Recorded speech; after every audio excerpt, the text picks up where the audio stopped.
ਕੀ ਸੀ ਮਾਰੀ ਕੀ ਸਾਜੀ? ਮੈਨੂੰ ਪਹਿਲਾਂ ਤਾਂ ਗਏ ਸੀ ਮੋਰਿਆਂ ਦਾ ਨੁੱਕਰ ਤੇ।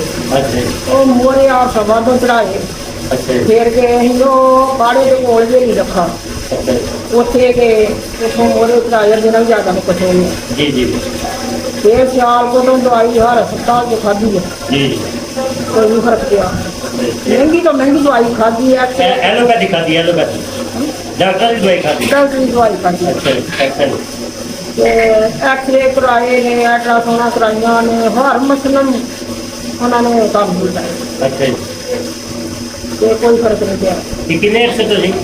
ਇਹ ਕੋਈ 10-12 ਸਾਲ ਹੋ ਗਏ। ਅੱਛਾ ਜੀ, ਤੇ ਲਾਭ ਤਾਂ ਕੀ ਸਭ?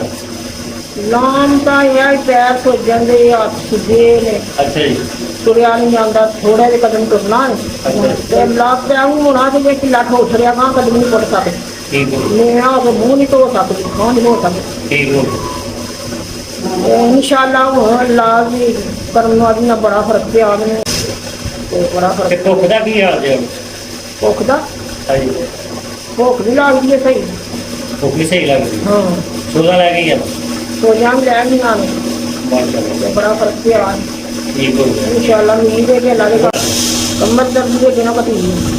ਕਦੀ ਹਾਂਜੀ, ਦਵਾਈ ਕਿੱਥੋਂ ਖਾਦੀ ਹੈ? ਦਵਾਈ ਜਿੱਤ ਲੈ ਜਾਓ ਜੀ। ਦਵਾਈ ਵੀ ਲਈ ਆ ਮਰੀਜ਼ ਕਿਆਂ ਤੋਂ ਅੱਛਾ, ਕੀ ਨਾ ਆਇਆ ਹੋਇਆ ਕੀ ਦਾ ਮਸਤਾਕ। ਮਲਕ ਮੁਸ਼ਤਾਕ? ਹਾਂਜੀ, ਮਤਲਬ ਮਸਤਾਕ। ਮਲਕ ਮੁਸ਼ਤਾਕ।